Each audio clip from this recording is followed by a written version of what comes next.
Vizag Google hub ని YCP వాళ్ళు అడ్డుకున్నారు, దాని మీద మీ అభిప్రాయం?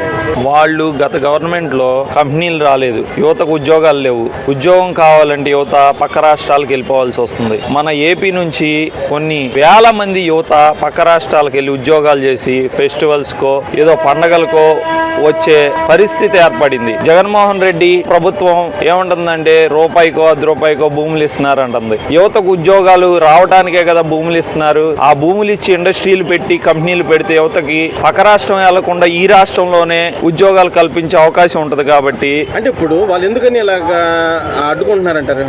అడ్డుకుంటే కంపెనీలు రాకుండా ఉంటాయి. అలా అడ్డుకోవడం తప్పని నా ఉద్దేశం. కంపెనీలు వస్తే యువత అనేది బాగుపడతారు, పక్క రాష్ట్రాలకు వెళ్లకుండా ఉంటారు, మంచి భవిష్యత్తు ఉంటదని నా ఉద్దేశం. తక్కువ రేట్లకి ఇచ్చేస్తున్నారు. యువతకు ఉద్యోగాలు రావడమే ప్రధాన ధ్యేయం.